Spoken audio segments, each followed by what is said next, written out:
नमस्कार दोस्तों, AKSM news में आप सभी का स्वागत है। आज बात करेंगे उन स्टॉक्स की जिनको अमेरिका और ईरान के युद्ध से फ़ायदा हो सकता है। तो दोस्तों, आजकल फिर से एक हॉट टॉपिक बना हुआ है, वो है अमेरिका और ईरान के युद्ध का। तो आप सभी को पता है कि अमेरिका ने ईरान के ऊपर शनिवार को अटैक करने वाला है। ऐसी खबरें हमें देखने और सुनने को मिल रही हैं। अगर अमेरिका ने ईरान के ऊपर हमला कर दिया तो सबसे बड़ा इम्पैक्ट हम लोगों को जो देखने को मिलेगा वो किस पे मिलेगा दोस्तों? जी हाँ, वो है क्रूड ऑयल। और आप लोगों को पता ही है, क्रूड महंगा होने से हम लोगों को कितनी दिक्कत होती है, कितनी परेशानियाँ बढ़ती हैं। अगर इसके पीछे लॉजिक की बात करें तो ईरान के पास ऐसा है क्या? तो ईरान के पास जो सबसे इम्पोर्टेंट चीज़ है वह है स्ट्रेट ऑफ हर्मोज़। ये जो एरिया आप स्क्रीन पे देख रहे हैं ये बहुत इम्पोर्टेंट है, क्योंकि यहाँ से दुनिया का 20% ऑयल सप्लाई इसी एरिया से होती है।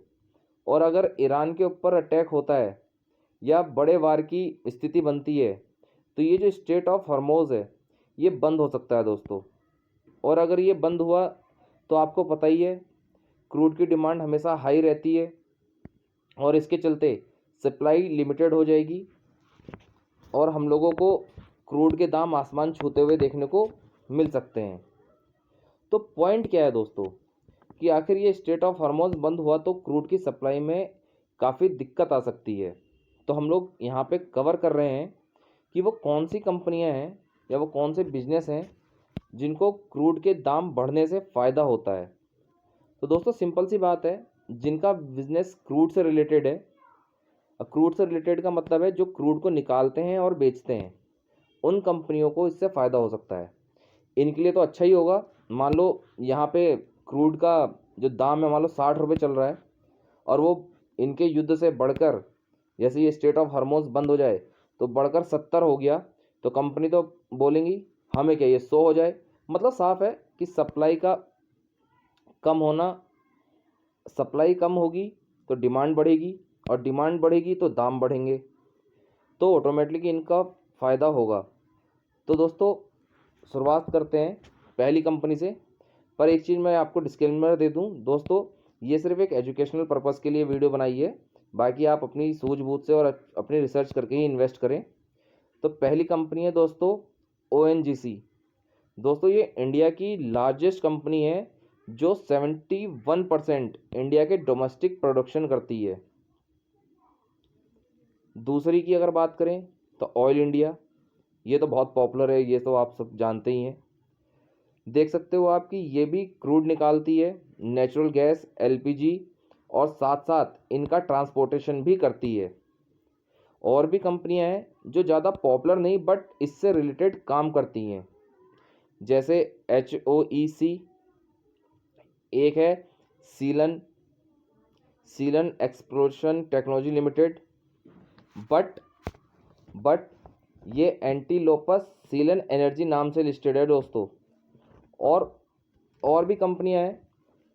कुछ कंपनी ऐसी भी हैं दोस्तों जो डायरेक्ट नहीं इनडायरेक्ट जुड़ी होती हैं, जिनको इनडायरेक्टली इनसे फ़ायदा होगा।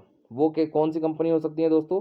जैसे ड्रिलिंग वाली कंपनी, जैसे जिंदल हो गई, डीप दीप इंडस्ट्रीज़ हो गई। इनको दोस्तों डायरेक्ट तो नहीं पर हाँ इनडायरेक्टली फ़ायदा होगा, क्योंकि जो बाकी की मेन कंपनियां हैं जब इनको कॉन्ट्रैक्ट मतलब इनकी डिमांड बढ़ेगी, इनको ऑयल निकालने के लिए ड्रिलिंग की ज़रूरत होगी, तो ऑटोमेटिकली इनसे कॉन्ट्रैक्ट किया जाता है। तो यानी ड्रिलिंग वाली कंपनी है जिनसे इनको डायरेक्ट नहीं तो इनडायरेक्ट फ़ायदा होता है।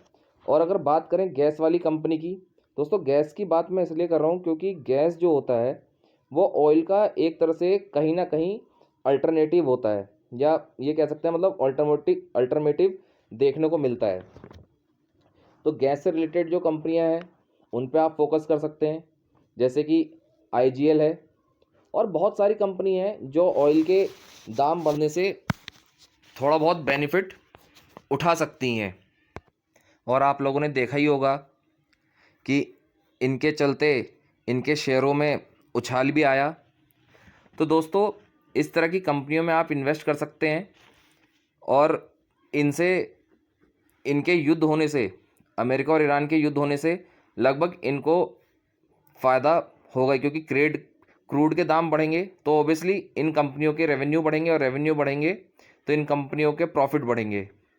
तो दोस्तों आशा करता हूँ आपको वीडियो पसंद आया होगा। अगर आपको वीडियो पसंद आया तो वीडियो को लाइक करें, चैनल को सब्सक्राइब जरूर करें और दोस्तों के साथ शेयर करें। धन्यवाद।